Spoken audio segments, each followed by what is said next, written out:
Monsieur le gouverneur de la Banque centrale, Mesdames et Messieurs les membres du conseil d'administration de la Banque centrale, Monsieur le directeur général qui est présent avec nous, Monsieur le PDG du groupe Profin, chers partenaires de CEDEL Haïti, de Profit, chers sponsors, chers internautes, bonjour, bonsoir. Nous sommes arrivés à la 11e édition du Sommet international de la finance. Un événement qui a été lancé, comme vous le savez, en 2011, juste après le tremblement de terre.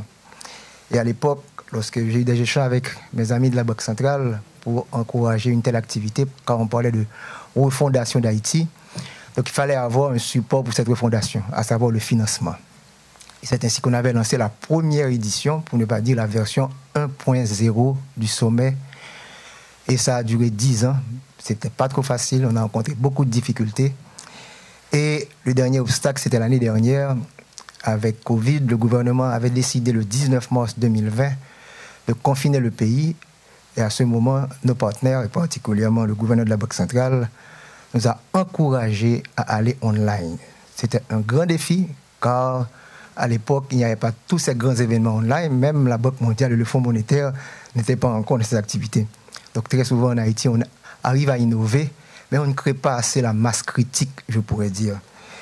Et comme j'ai dit hier dans une conférence de presse, tout ce qui se fait là, dans ce sommet, est local.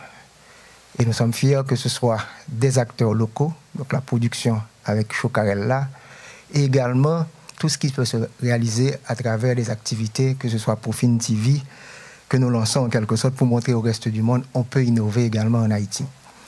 Je rappelle qu'on n'était pas en retard dans les années 90 avec Internet, mais la masse critique, ça manque jusqu'à présent.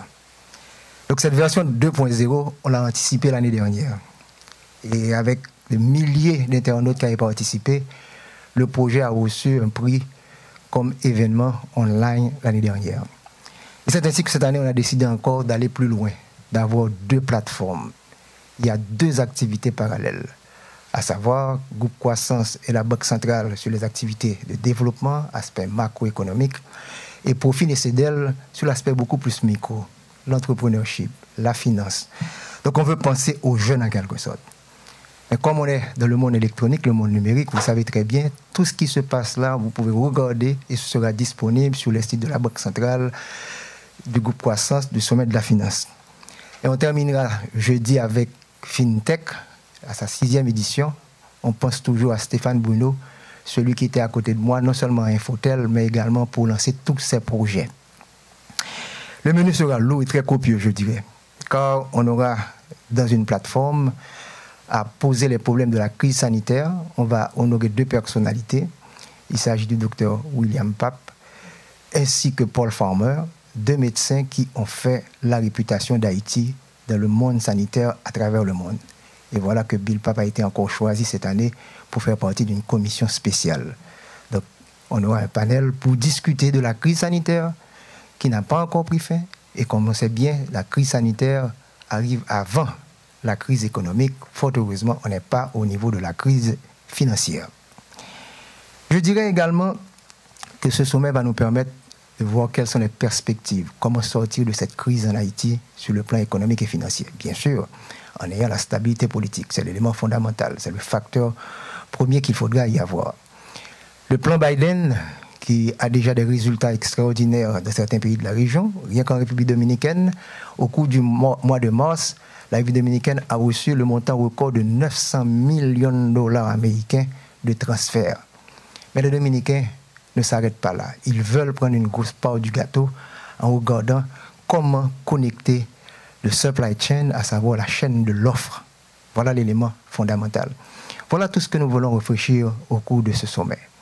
Donc nous aurons avec nous l'économiste en chef de la Banque mondiale pour la région de l'Amérique latine et de la Caraïbe, à nous montrer les perspectives, quelles sont les voies, comment réaliser des partenariats au niveau de la région, avec tout ce mouvement d'entreprises qui sortent pas simplement de la Chine, mais de l'Asie pour venir de notre côté. On aimerait sortir également du niveau d'assemblage seulement de coude des maillots, mais pour aller également vers les produits électroniques, les microprocesseurs. Il y a une rareté de microprocesseurs à travers le monde aujourd'hui et les États-Unis en ont besoin. Les produits médicaux. Donc comment mettre de la valeur? Comment réfléchir avec cette jeune génération? C'est la raison pour laquelle on a choisi le sujet, le capital humain, l'éducation, la santé, la protection sociale. L'éducation, oui. Haïti a subi un double choc, à savoir le pays loc, où les enfants n'ont pas pu aller à l'école, ensuite le confinement. Donc nous allons avoir un retard de productivité et de compétitivité. Donc il faudra que nous puissions mettre vraiment le projecteur sur la jeunesse, sur l'éducation. Une éducation de qualité. Pas simplement de manière quantitative, mais de manière qualitative également. La santé, on a pu voir, Othil vient de le dire, on a été épargné jusqu'à présent, mais il y a d'autres variantes. Mais il faudra renforcer le système de la santé en Haïti. Car sans la santé, on ne pourra pas être productif, on ne peut pas être compétitif par rapport aux autres pays de la région. La protection sociale, ça fait déjà 2 ans que la Banque centrale et le groupe Croissance, dans l'une des éditions du sommet, on avait réfléchi sur un revenu universel.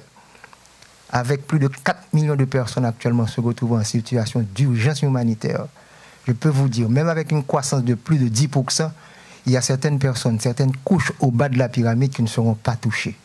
Il faudra que nous puissions réellement mettre l'accent pour un cash transfert pour toucher ces gens, pour leur permettre, à travers la solidarité, de réaliser tout cela. Voilà donc toutes les réflexions qu'on aura réalisées pendant les 3 jours. Je remercie encore une fois tous les sponsors, nos partenaires, la Banque centrale, Profit et CEDEL, qui ont créé cet esprit d'équipe, ce partenariat. Ce n'est pas l'affaire d'une personne, ce n'est pas l'affaire d'une entreprise, c'est ce grand partenariat qui nous permet de réussir aujourd'hui cet événement. Merci, bon sommet.